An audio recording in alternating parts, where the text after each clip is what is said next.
ഒന്നും കൂടി വരൂ. എന്താടോ?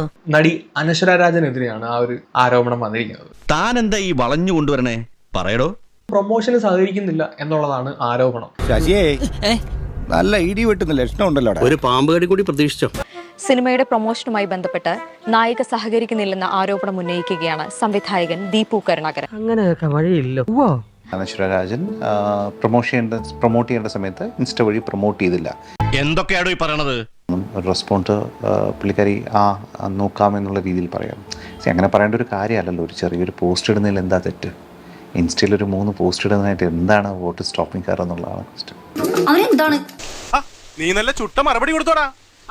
ചുട്ടു കൊടുക്കും. അപ്പം ഇതിന് മറുപടി ആയിട്ട് അനശ്വര ഒരു കുറിപ്പ് ഇട്ടിട്ടുണ്ടായിരുന്നു. നിങ്ങൾ കേൾക്ക്, ഞാനൊരു സത്യം പറയാം. ഇപ്പൊ കിട്ടൂടാ, ഇപ്പൊ കിട്ടും.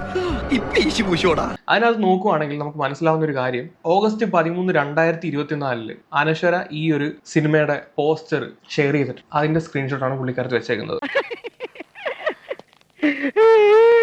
സത്യത്തിൽ ഞാൻ നിരപരാധിയാണ് സാർ. അതുപോലെ തന്നെ ജൂലൈ 26, 2024 ഇന്ദ്രജിത്തിനെ ടാഗ് ചെയ്തുകൊണ്ട് പുള്ളിക്കാരത്തി പുള്ളിക്കാരത്തിയുടെ അക്കൗണ്ട് തന്നെയാണ്, സെയിം DP തന്നെയാണ് ഇപ്പോഴും ഇട്ടേക്കുന്നത്. ആ ഒരു സ്റ്റോറിയും പുള്ളിക്കാരത്തി ഇട്ടിട്ടുണ്ട്. അവമാനിക്കരുത്, ഞാൻ നല്ലൊരു കുടുംബത്തിൽ പറഞ്ഞവനാണ്. നീ നല്ല കുടുംബത്തിൽ പറഞ്ഞു, ഞാൻ പിന്നെ മറ്റേ കുടുംബത്തിൽ പറഞ്ഞാണല്ലോ. പിന്നെ ചൂടാണ്ട് ഇല്ല.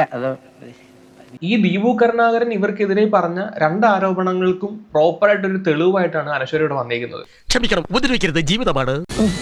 ഒരു കയ്യബദ്ധം, നാറ്റുകരുത്. പുള്ളിക്കാരൻ ഈ പറഞ്ഞ ഇൻസ്റ്റാഗ്രാം ത്രൂ പ്രൊമോഷൻ നടത്തിയില്ല എന്നുള്ള കാര്യം അനശ്വര കൃത്യമായി പ്രൂഫ് അടക്കം വെച്ച് ടാക്കിൾ ചെയ്തിട്ടുണ്ട്. അടിപൊളി. ഇനി ദീപു കരുണാകരന് പറയാനുള്ള ബാക്കി കാര്യങ്ങൾ എന്തൊക്കെയാണെന്ന് നമുക്ക് നോക്കാം. അവർ മാത്രമാണ് ഈ സിനിമയിൽ ഏറ്റവും കൂടുതലുള്ളത്. അപ്പോൾ പിന്നെ എങ്ങനെയാ അവരില്ലാതെ അവർ വരാത്തൊരു പ്രൊമോഷൻ ചെയ്തിട്ട് എന്ത് കാര്യം? പക്ഷെ ഈ ഒരു കാര്യവും അനശ്വര കൃത്യമായി പ്രൂഫ് വെച്ച് പറഞ്ഞിട്ടുണ്ട്. തെളിവുണ്ട്. എവിടെ? ഈ ഒരു സിനിമയ്ക്ക് വേണ്ടിയിട്ട് ആകെ കൂടി ഒരേ ഒരു ചാനലിനകത്താണ് പ്രൊമോഷൻ വർക്കിന് പോയിട്ടുള്ളത്. അത് പുള്ളിക്കാരത്തി മാത്രമാണ് പോയിട്ടുള്ളത്. എങ്ങനെ ഇരിക്കണം? അയ്യോ, എനിക്കിപ്പോ ബോധം പോകും.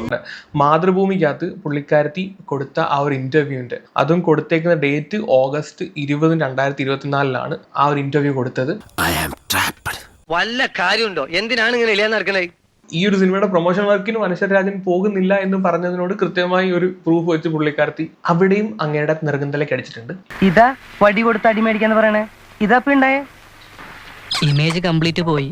ഇനി ഇവിടെ കോട്ടും സൂട്ടും ഇട്ടിട്ടൊന്നും ഒരു കാര്യമില്ല. കിട്ടേണ്ടതൊക്കെ കിട്ടിയല്ലോ, സമാധാനമായല്ലോ. നമ്മൾ തമ്മിൽ ഇനിയും കാണേണ്ടി വരും.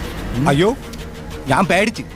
ശശി, സാറ് പേടിപ്പിക്കുന്നു. നീ ഒന്ന് പേടിച്ചേ. പോരാട്ടാ, ഇനി തിന്നാ എനിക്ക് മുട്ടം പണി കിട്ടും.